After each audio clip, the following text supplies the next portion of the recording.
उसके बाद में थर्ड केमिकल प्रॉपर्टी देखो जो हम मेटल एंड नॉन मेटल के बारे में डिस्कस करेंगे, रिएक्शंस विद एसिड्स। अभी हम इस टॉपिक में देखेंगे कि जो मेटल्स है एंड नॉन मेटल्स है वो एसिड्स के साथ कौन सा रिएक्शन देती हैं। Let us see how metals and non metals behave with acids, कि जो मेटल्स हैं एंड नॉन मेटल्स हैं वो एसिड्स के साथ कैसा बिहेव देती हैं, वो किस चीज़ की फॉर्मेशन देती हैं, कौन सा प्रोडक्ट फॉर्म होता है।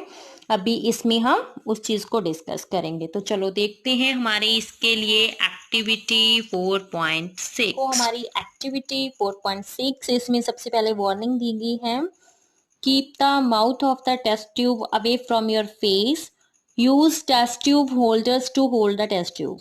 कि जब आप टेस्ट ट्यूब में कोई भी जो एक्सपेरिमेंट है, कोई भी एक्टिविटी आप परफॉर्म कर रहे हो तो अपना फेस उस टेस्ट ट्यूब से थोड़ा दूर रखो एंड टेस्ट ट्यूब को डायरेक्ट अपने हैंड के साथ मत होल्ड करो, हैंड के साथ मत पकड़ो, उसको टेस्ट ट्यूब होल्डर के साथ पकड़ो। तो चलो देखते हैं इस एक्टिविटी में क्या है। Take small samples of metals and non-metals listed in table 4.5 in separate test tubes and label them as A, B, C, D, E and F. आपको जैसे कि इस टेबल में दिखाया गया है, टेबल देख लो पहले 4.5, reaction of metals and non metals with acids.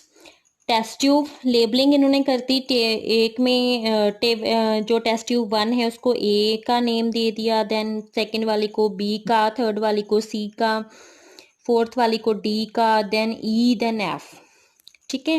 Metal and non metal, एक में इन्होंने मैग्नीशियम को ले लिया रिबन को, ठीक है, दूसरी में एल्युमिनियम फॉयल को ले लिया, तीसरी में आयरन को ले लिया, फोर्थ वाली में कॉपर को ले लिया, फिफ्थ वाली में इन्होंने चारकोल को पाउडर फॉर्म में ले लिया, देन सिक्स वाली में सल्फर को ले लिया। उसके बाद हमने क्या देखना है, reaction with dilute hydrochloric acid, hydrochloric यानी कि HCl के साथ हमने इनका रिएक्शन देखना है, रूम टेम्परेचर पे इनके साथ कैसा होता है एंड उसको थोड़ा सा गर्म करके हम इनके साथ रिएक्शन करते हैं, इसमें ऐड करते हैं तो क्या होता है। वैसे ही हमने देखना है reaction with dilute sulphuric acid, क्योंकि हमने यहाँ पे एसिड्स के साथ ही उनका रिएक्शन देखना है। वैसे ही हमने रूम टेम्परेचर पे क्या क्या ऑब्जर्वेशन होती है हमारी वो नोट करनी है, थोड़ा सा गर्म करके उसकी ड्रॉप्स को ऐड करना, फिर देखना कि क्या होता है। चलो ये तो मैंने बता ही दिया, अभी इसमें भी देख लेते हैं। With the help of a dropper at 5 ml of dilute hydrochloric acid to each test tube 1 by 1। जैसे कि आपको पता ही है कि ये हमारी टेस्ट ट्यूब्स हैं, इनमें पहले तो ये वाली हमने मेटल या फिर नॉन मेटल इसको ले लिया, उसके बाद 5 ml हमने जो डिल्यूट हाइड्रोक्लोरिक एसिड है उसको ऐड कर लेना है, ठीक है। देन हमने उसका रिएक्शन देखना है। If no reaction occur in the cold solution warm the test tube gently. अगर आपको वैसे ही आपने उसमें एसिड को ऐड कर दिया, कोई रिएक्शन नहीं हो रहा, तो आपने क्या करना है, उसको थोड़ा सा गर्म करके उसके बीच में डालना है टेस्ट ट्यूब में, देन देखना है कि क्या होता है। Bring a burning mastic near the mouth of each test tube. जो बर्निंग मैस्टिक है वो टेस्ट ट्यूब के माउथ के पास ही रखनी है आपने, ठीक है। Repeat the same activity using dilute sulfuric acid instead of dilute hydrochloric acid. Record your observations in table 4.5. वैसे ही आपने रिएक्शन किसके साथ करना है, dilute sulfuric acid के साथ, कि आपने टेस्ट ट्यूब्स हैं आपके पास, इनमें हमने मेटल नॉन मेटल को ऐसे ही ऐड कर लिया, फिर 5 ml हमने डिल्यूट जो सल्फ्यूरिक एसिड है उसकी ऐड करनी है। कोल्ड के साथ कोई रिएक्शन नहीं हो रहा है तो आपने उसको थोड़ा सा गर्म करके उसमें डाल देना है, तो देखना है कि क्या रिएक्शन होता है। जो जो उसका रिजल्ट आएगा वो आपने यहाँ पे फिल करना है इन सभी बॉक्सेस में। तो स्टूडेंट्स मैंने इस टेबल को कंप्लीट कर लिया है। जैसे कि हमने पहली टेस्ट ट्यूब में जिसको हमने लेबलिंग की ए के साथ, उसमें हमने डाला मैग्नीशियम रिबन को। जब हमने उसका रिएक्शन करवाया डिल्यूट हाइड्रोक्लोरिक एसिड के साथ, रूम टेम्परेचर पे गैस जो है वो रिलीज हो गई, यानी कि हीट फॉर्मेशन हो जाएगी, ठीक है। उसमें कुछ ना कुछ रिएक्शन होएगा एंड उसमें से हीट बाहर आएगी। उसके बाद उसके बाद में जब हम डिल्यूट जो हाइड्रोक्लोरिक एसिड उसको थोड़ा सा गर्म करके हम मैग्नीशियम रिबन पे डालेंगे, तब भी उसमें हीट फॉर्मेशन होएगी, पहले से थोड़ी ज़्यादा हो जाएगी। वैसे ही एल्युमिनियम फॉयल जो है उसके साथ हमने डिल्यूट हाइड्रोक्लोरिक एसिड का हम रिएक्शन करवाएंगे तो हीट फॉर्मेशन होएगी, गर्म करके डालेंगे तो ज़्यादा हीट फॉर्मेशन होएगी। वैसे ही आयरन के साथ भी हीट फॉर्मेशन होएगी। ये दोनों केसेस में है। डिल्यूट सल्फ्यूरिक एसिड के साथ भी इन तीनों में गैस की जो हाइड्रोजन गैस, जनरली इनमें हाइड्रोजन गैस की फॉर्मेशन होएगी। ठीक है, जब हम उसको गर्म करके डालेंगे तो ज़्यादा हाइड्रोजन गैस जो है वो इसमें फॉर्म होएगी इन तीनों केसेस में। मींस कि magnesium ribbon, aluminium foil, iron and जो हमारा सल्फर पाउडर है, जब हम इनमें जब हम इसमें जो हमारा डिल्यूट हाइड्रोक्लोरिक एसिड है या फिर हम डिल्यूट सल्फ्यूरिक एसिड, इन दोनों को हम रूम टेम्परेचर पे ऐड कर रहे हो तो इनमें हाइड्रोजन गैस जो है वो जनरली फॉर्म होएगी। लेकिन जब हम उसको थोड़ा सा हीट करके डालेंगे, उसमें ऐड करेंगे, तब उसमें थोड़ी सी ज़्यादा हाइड्रोजन गैस जो है वो फॉर्म हो जाएगी। लेकिन जो हमारी copper peeled flexible wire and जो चारकोल पाउडर है, इसमें हम जब डिल्यूट हाइड्रोक्लोरिक एसिड को ऐड करेंगे रूम टेम्परेचर पे एंड चाहे उसको हम गर्म करके भी डाल रहे हो, हमारे पास कोई रिएक्शन इनका नहीं होएगा। There is a no reaction will be take place. And with the similar cases with dilute sulphuric acid, there is a no reaction will take place. वहां पे कोई रिएक्शन नहीं होएगा। किसके साथ? कॉपर पील्ड फ्लेक्सिबल वायर के साथ and charcoal के साथ। बाकी सभी मेटल्स के साथ क्या हो जाएगा, वहां पे जो हाइड्रोजन गैस की फॉर्मेशन जो है वो हो जाएगी। उसके आगे देखो, is there a difference in the way metals and non metals react with acids? क्या इस वे में आप इस चीज में डिफरेंस बता सकते हो कि किस वे में जो मेटल्स एंड नॉन मेटल्स हैं वो रिएक्शन दे रही हैं एसिड्स के साथ, एंड कौन कौन सी मेटल्स, कौन कौन सी नॉन मेटल्स नहीं रिएक्शन दे रही?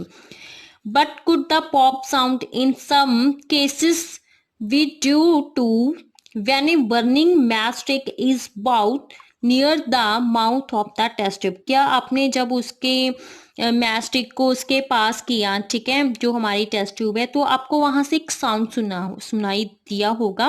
वो कुछ केसेस में होगा जिसका रिएक्शन होएगा उसमें, ठीक है, जिसमें हाइड्रोजन गैस की फॉर्मेशन हो जाएगी, वो उस केस में आपको साउंड जो है वो सुनाई देगा। You must have found that non-metals generally do not react with acids, but metals react with acids and produce hydrogen gas that burn with pop sounds. हमने इससे क्या पता चलता है हमें कि जो नॉन मेटल्स हैं, वो generally don't react with acids, वो एसिड्स के साथ रिएक्शन नहीं देगी। लेकिन जो मेटल्स हैं वो एसिड्स के साथ रिएक्शन देगी एंड वो हाइड्रोजन गैस को प्रोड्यूस करेगी। उसमें किसकी फॉर्मेशन हो जाएगी? हाइड्रोजन गैस की। और जब वो बर्न होगी तब वो एक पॉप साउंड जो है वो फॉर्म हो जाएगा।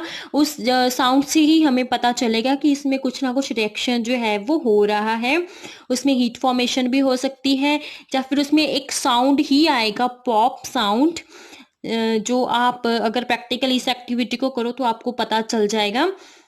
उस के माउथ, जो हमारी टेस्ट ट्यूब है, उसके माउथ पे आप जब मैच स्टिक को आप करोगे तभी आपको एक साउंड सुनाई देगा। वो किसका साउंड होगा? हाइड्रोजन गैस का। You must have noticed that copper does not react with dilute hydrochloric acid even on burning, but it react with sulfuric acid. कि जो हमारा कॉपर जो है वो डिल्यूट हाइड्रोक्लोरिक एसिड्स के साथ रिएक्शन नहीं देगा, इवन जबकि हम उसको हीटिंग भी दे रहे हैं, हीट करने के बाद भी वो रिएक्शन नहीं देगा, बट रिएक्ट करेगा वो सल्फ्यूरिक एसिड। तो सल्फ्यूरिक एसिड्स के साथ वो रिएक्शन जो है वो दे सकता है। तो स्टूडेंट्स यहाँ पे मैंने यहाँ पे पहले नो रिएक्शन लिखा था, लेकिन उसका जो रिएक्शन है वो थोड़ा रिएक्शन हो जाएगा। सल्फ्यूरिक एसिड जो होता है वो हाइड्रोक्लोरिक एसिड से थोड़ा सा ज़्यादा स्ट्रॉन्ग होता है एंड ज़्यादा रिएक्टिव होता है, इसीलिए वो कॉपर की जो पील्ड फ्लेक्सिबल वायर्स है उसके साथ वो रिएक्शन देगा, उसमें हाइड्रोजन गैस की फॉर्मेशन हो जाएगी। साथ में हमारा नेक्स्ट टॉपिक देखो, reaction with basis. Reaction with basis में भी हम एक्टिविटी को परफॉर्म करेंगे। हमारी एक्टिविटी है 4.7, तो चलो देखते हैं इस एक्टिविटी में क्या है। To be demonstrated by teacher, ये भी आपको टीचर के दोबारा ही डेमो देके दिखाया जाएगा। During the preparation of sodium hydroxide solution, care should be taken that pellet of sodium hydroxide are handled with a plastic spatula. जो सोडियम हाइड्रोक्साइड के जो क्रिस्टल्स होंगे, पैलेट्स होंगे, उसको स्पैचुले के साथ एक चम्मच के टाइप का होता है जो हम केमिस्ट्री लैब में यूज करते हैं, उसको स्पैचुला बोलते हैं। तो आपके टीचर को रिक्वेस्ट है कि वो इस प्रैक्टिकल को भी बहुत केयरफुली करे, क्योंकि जो सोडियम हाइड्रोक्साइड होता है वो हमारी स्किन को टच कर जाए तो वहां पे भी केमिकल रिएक्शन होना शुरू हो जाता है, वो काफी गर्म होता है, इसीलिए उसको स्पैचुले के साथ हैंडल करें। तो चलो देखते हैं इस एक्टिविटी को।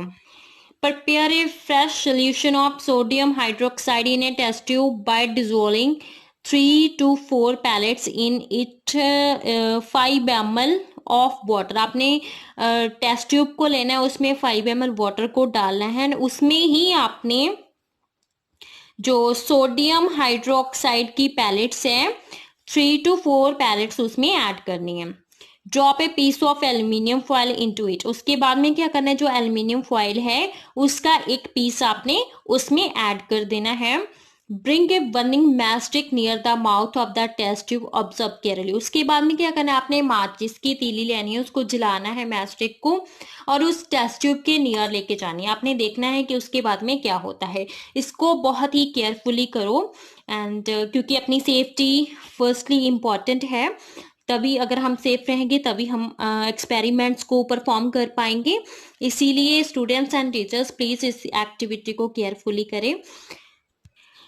What does the pop sound indicate, इसमें भी पॉप साउंड जो है आपको what does the pop sound indicate, इसमें भी पॉप साउंड जो है वो फॉर्म होगा, आपको सुनाई देगा। तो वो किस चीज को इंडिकेट करता है, हमने ऊपर देखा कि उसमें हाइड्रोजन गैस की फॉर्मेशन होती है। As before the pop sound indicate the presence of hydrogen gas, इसमें भी वही लिखा है कि आपने जैसे पहले देखा कि जो पॉप साउंड है वो किस चीज को इंडिकेट करता है, presence of hydrogen gas. Metals react with sodium hydroxide to produce hydrogen gas. Reaction of non-metal with bases are complex. Means कि जो मेटल्स है जब वो हाइड्रोजन सोडियम हाइड्रोक्साइड के साथ रिएक्शन करती है तो पॉप साउंड फॉर्म होता है। मीन्स कि उसमें हाइड्रोजन गैस की फॉर्मेशन होती है, लेकिन जो नॉन मेटल्स है जब वो बेसिस के साथ हम उनका रिएक्शन करवाते हैं तब उनका जो होता है वो कॉम्प्लेक्स हो जाता है कि उसमें क्या हुआ, उसमें एक और टाइप रिएक्शन जो होता है उसको हम बोलते हैं डिस्प्लेसमेंट रिएक्शन। मीन्स कि जिसमें एक चीज ने दूसरी चीज को डिस्प्लेस कर दिया, जैसे ए ने बी की जगह ले ली एंड उसको डिस्प्लेस कर दिया। इसमें हम यूज करेंगे किसकी हेल्प के साथ, हम जो नॉन मेटल्स का रिएक्शन विद बेसिस में स्टडी करेंगे, उसके लिए हम सबसे पहले डिटेल में इंफॉर्मेशन पढ़ेंगे about displacement reaction. Displacement reaction क्या होता है कि जिसमें एक एलिमेंट दूसरे एलिमेंट को डिस्प्लेस कर देता है, उसकी जगह खुद ले लेता है, उस रिएक्शन को हम बोलते हैं डिस्प्लेसमेंट रिएक्शन। तो चलो देखते हैं इसमें क्या है। Recall the activity of reaction between copper sulfate and iron that you performed in class 7. जो आपने क्लास 7 में एक एक्टिविटी परफॉर्म की थी जिसमें आपने कॉपर सल्फेट एंड आयरन का रिएक्शन करवाया था, उसका प्रोडक्ट क्या आया था आप मुझे बताओ कमेंट करके। उसी तरह की हम और रिएक्शंस इसमें डिस्कस करेंगे। Let us observe some more reactions of that kind, उसी किस्म के हम और रिएक्शन इसमें डिस्कस करेंगे जिसमें हम परफॉर्म करेंगे एक्टिविटी 4.8। तो चलो देखते हैं इस एक्टिविटी को। Take 500 milliliter beakers and label them ABCD&E। आपने क्या करना है, 5 जो है 100 ml के स्मॉल बीकर्स लेने हैं, उनको आपने ABCD ऐसे लेबल कर देना है। Take about 50 ml of water in each beaker. उसके बाद में क्या करना है, इन सभी बीकर्स में आपने अराउंड 50 ml वाटर ऐड कर देना है। में देखो, dissolve in each beakers teaspoonful of each substance is indicated in figure 4.6a। पूरा स्पून आपने इन सब्सटेंस का मिक्सचर में ऐड करना है जो आपको फिगर 4.6 में 4.6a में दिए गए हैं। दिखाती हूँ वो भी आपको। Keep the beakers undisturbed for some time. उसके बाद आपने बिकर्स को बिल्कुल ही नहीं छेड़ना, बिल्कुल डिस्टर्ब नहीं करना। सम टाइम के बाद आपने record your observation in your notebook. आपने जो भी उस चीज़ में देखोगे आपने उन ऑब्जर्वेशन को अपनी नोटबुक में लिख लेना है। अभी ये देखो स्टूडेंट्स, ये बताए गए हैं बीकर कि आपने उनको ऐसे वाटर ऐड करना है एंड फुल स्पून जो है आपने इन केमिकल्स के मिक्सचर के साथ लेना है। जैसे बीकर ए में आपने कॉपर सल्फेट के साथ जिंक जो है आपने ग्रेन्यूल ले लिए, ठीक है। सेकेंड वाले में आपने कॉपर सल्फेट के साथ आयरन एल को ले लिया। थर्ड वाले में आपने जिंक सल्फेट के साथ जो कॉपर टर्निंग है उसको ऐड कर लिया। फोर्थ वाले बीकर में आयरन सल्फेट के साथ आपने कॉपर टर्निंग को ऐड किया। फिफ्थ वाले में जिंक सल्फेट के साथ आयरन एल को ऐड किया। तो इनको उसमें ऐड करने के बाद आपने बिल्कुल ही डिस्टर्ब नहीं करना है। डिस्टर्ब नहीं करोगे, कुछ टाइम के बाद आपने उनको देखना है कि उनमें क्या क्या चेंजेस आई। वैसे तो इन्होंने यहाँ पे दिखाई दिया है कि कलर वगैरह चेंज हो रही हैं। इन 3 बीकर्स में कोई चेंज नहीं हो रहा है, इसमें जो रिएक्शन है वो इससे ये वाला हो रहा है। तो ये भी हम आगे डिस्कस करते हैं। What changes do you observe in these various beakers. अभी जो ये बहुत सारे बीकर्स रखी हैं इनमें आपने क्या क्या चेंजेस देखी। Do you have you read that one metal displace another metal from its compound in aqueous solution. क्या आप इसके बारे में आपको पता है कि जो कुछ मेटल जो होती हैं वो दूसरे कंपाउंड को एक्वस सोल्यूशन में डिस्प्लेस कर देती हैं।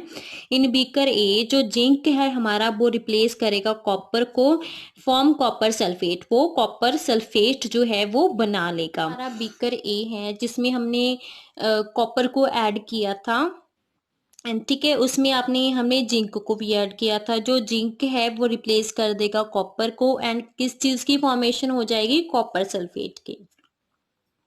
That is why blue colour of copper sulphate disappears. जो कॉपर सल्फेट का कलर होगा ब्लू वो डिसअपियर हो जाएगा, यानी कि वो खत्म हो जाएगा, ठीक है, उसका कलर चेंज हो जाएगा। And a powdery red mass of copper is deposited at the bottom of beaker and powdery red colour जो है उसके बॉटम पे आपको दिखेगा। The reaction can be represented as follow. आप रिएक्शन को देखो, हमारा कॉपर सल्फेट है CuSO4, ये ब्लू कलर का है, इसमें हमने जिंक को ऐड कर दिया, ठीक है। जिंक को ऐड करेंगे तो जो जिंक है वो सल्फेट को ले लेगा, जिंक सल्फेट बना लिया इसने, कलरलेस हो गया।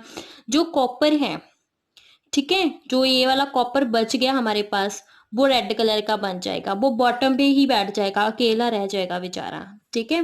तो ये क्या हो गया हमारा डिस्प्लेसमेंट रिएक्शन। तो ये हो जाएगा हमारा डिस्प्लेसमेंट रिएक्शन। मींस कि इसमें जो जिंक है उसने जो कॉपर के साथ SO4 लगा हुआ था, सल्फेट लगा हुआ था, उसको अपने साथ ले लिया एंड उस कॉपर को अकेला कर दिया। तो इसने उसकी जगह को रिप्लेस कर दिया, इसीलिए हम इसको बोलेंगे displacement reaction. You can write down the reaction taking place in beaker be in a similar manner. जैसे ही सभी बीकर्स में आपको बताए गए हैं, जैसे कि आप देख सकते हो इनका mixture.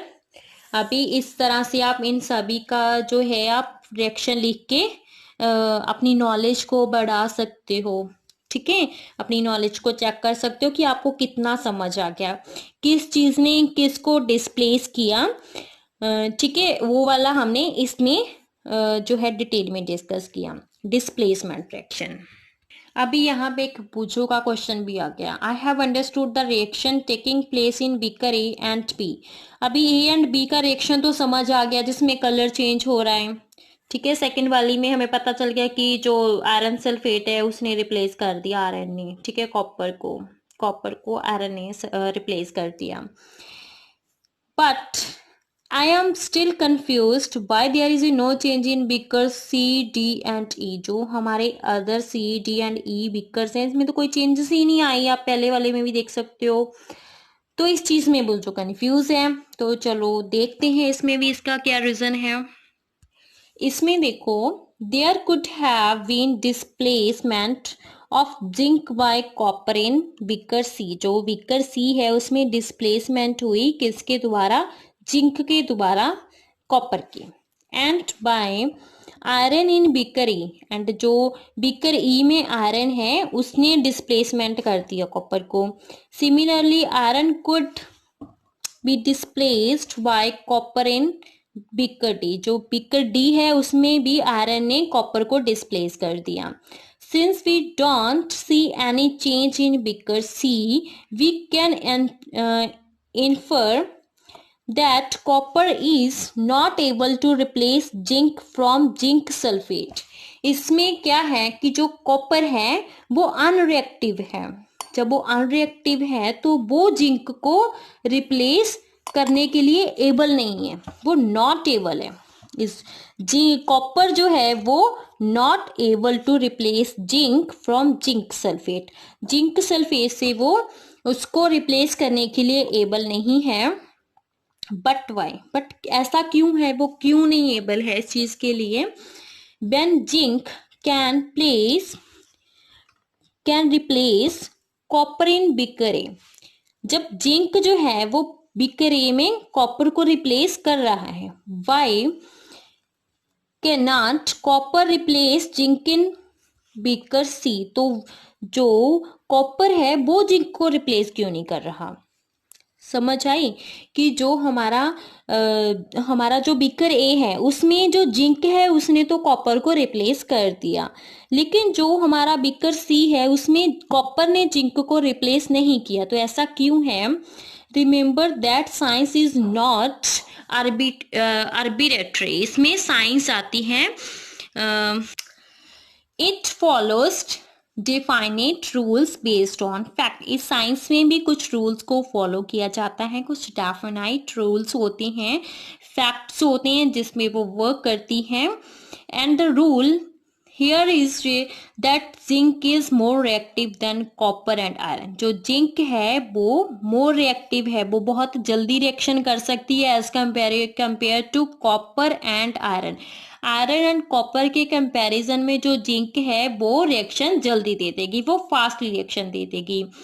A more reactive metal can replace a less reactive metal, but a less reactive one can not replace a more reactive metal. इसीलिए कि जो रिएक्टिव मेटल होती है वो नॉन रिएक्टिव मेटल को इजीली रिप्लेस कर देती है, लेकिन जो नॉन रिएक्टिव मेटल्स होती हैं वो रिएक्टिव मेटल्स को रिप्लेस नहीं कर पाती। Now you can understand why there is a no displacement reaction in beakers D and E also. तो आप इसमें से आई होप आपको समझ आ गया होगा कि क्यों कोई भी कलर चेंज आपको नहीं दिखी बीकर सी, डी एंड ई में। कि जो रिएक्टिव मेटल्स है उन्होंने तो कॉपर, जो बीकर ए एंड बी है उसमें जो दूसरे वाले मेटल्स हैं उनको डिस्प्लेस कर दिया, अपनी जगह से रिप्लेस कर दिया, लेकिन जो नॉन रिएक्टिव मेटल्स होती हैं वो रिएक्टिव मेटल्स को हिला नहीं पाती, वो उनको रिप्लेस नहीं कर पाती, इसीलिए उसमें कोई रिएक्शन नहीं होगा, उसमें कोई कलर चेंज आपको नहीं दिखेगी। Can you guess the sequence of metal from more reactive to less reactive among zinc, iron and copper? क्या आप इस चीज को गैस कर सकती हो कि जिंक, आयरन एंड कॉपर इनमें से कौन सी बहुत ज्यादा रिएक्टिव मेटल है, कौन सी उनसे कम रिएक्टिव मेटल है।